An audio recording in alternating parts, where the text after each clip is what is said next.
වෙනද වගේම අදත් ඔයාලා පිළිගන්නවා Anytiplk එකේ අලුත් වීඩියෝ එකකට. අද අපි බලමු කොහොමද ඔන්ලයින් වැඩවලදී ඉංග්‍රීසි කිසිම වැරැද්දක් නැතුව ග්‍රැමර් ඒ වගේම අකුරු හරියට ටයිප් කරන්න කියලා.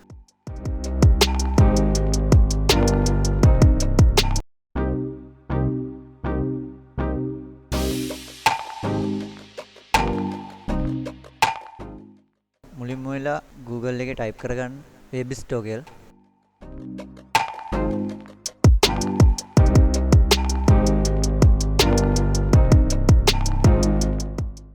ඊට පස්සේ ඔය විදිහට ක්ලික් කරගෙන ඇතුළට ගිහිල්ලා උඩ සර්ච් එකේ grammar කියලා ටයිප් කරගන්න ඕන. ඊට පස්සේ උඩ තියෙන more extension කියන එක ක්ලික් කරලා යටට යනකොට ඔයාලට පේනවා මෙතන Grammarly for Chrome කියලා.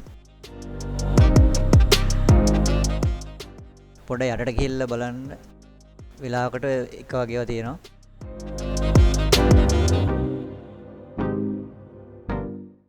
හරි මම ඒක ඇතුළට ගියා මේ විදිහට.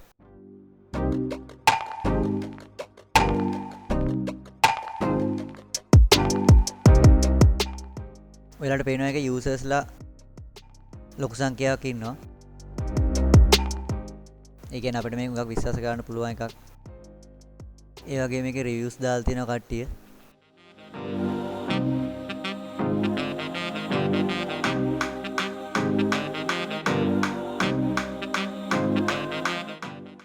ඔයාලට යටට ගියාම මෙතන ඒකේ විස්තර ටික සඳහන් වෙනවා.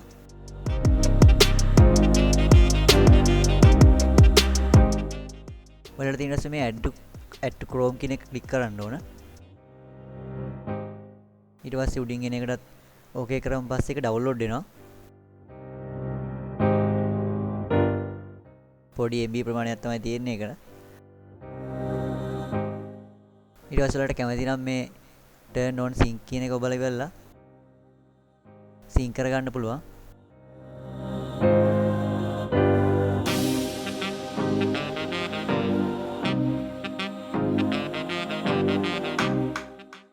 ඊට පස්සේ ඔයාලා එයාලගේ සයිට් එකට යන්න ඕන. ඒක නිකම්ම ලෝඩ් වෙනවා.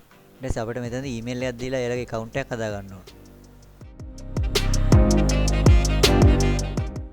ඔයාලා එතන ඉල්ලන ඊමේල් එකයි ඒ විස්තර ටික දීලා ඕකේ කරගන්න. ඊට පස්සේ මේ එනවා එයාලගේ continue current set එකක්. ඒ step ටික ඔයාලා අනිවාර්යෙන් continue කරලා යන්න ඕනේ ඉස්සරහට.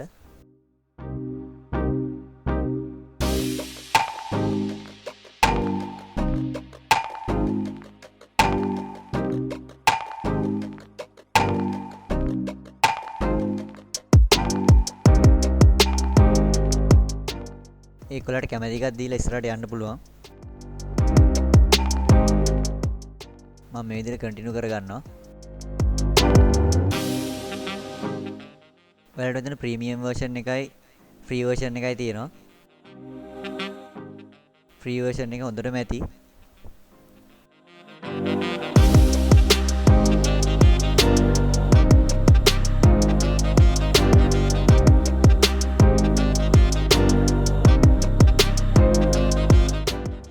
ඔයාලා ෆ්‍රී version කෙනෙක් ක්ලික් කරගන්න.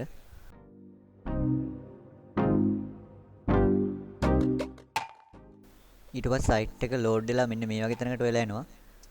ඊට පස්සේ එතන වෙලා මේ start a quick tour කියන එක ඔබන්න ඕන. ඊට පස්සේ next ක්ලික් කරන්න. ඊට පස්සේ start writing කියන එක ක්ලික් කරාන් පස්සේ මෙන්න මේ විදිහට එනවා ඔයාලට.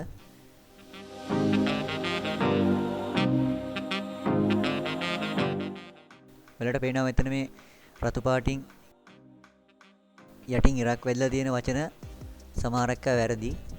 හුඟක් ඒවා grammar mistake තියෙනවා. අපිට ඕන මෙතන කැමති දේ ටයිප් කරලා බලන්නත් පුළුවන්.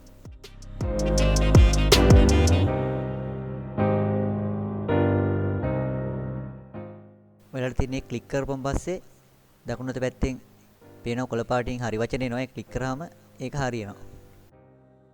මෙන්න මේ විදිහට ඔයාලට ඒක වැඩ කරන හැටි බලා ගන්න පුළුවන්. මම තව කීපයක් ඔයාලට කරලා පෙන්නන්නම්.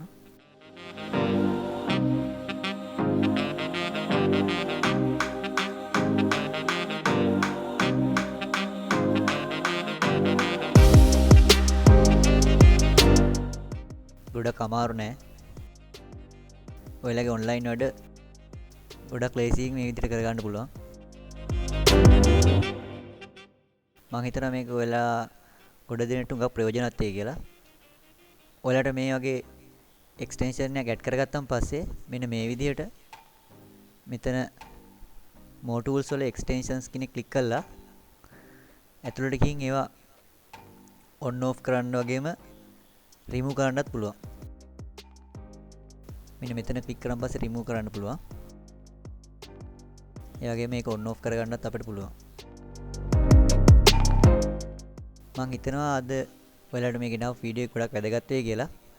එහෙනම් වීඩියෝ එක බලවට ගොඩක් ස්තුතියි. එහෙනම් මේ වගේ අලුත් වීඩියෝ එකකින් ආයෙත් හම්බුන තුරු අදට නවතිනවා. එහෙනම් subscribe කරලා notification button එක on කරලා අපිත් එක්ක දිගටම ඉන්න. එහෙනම් thank you.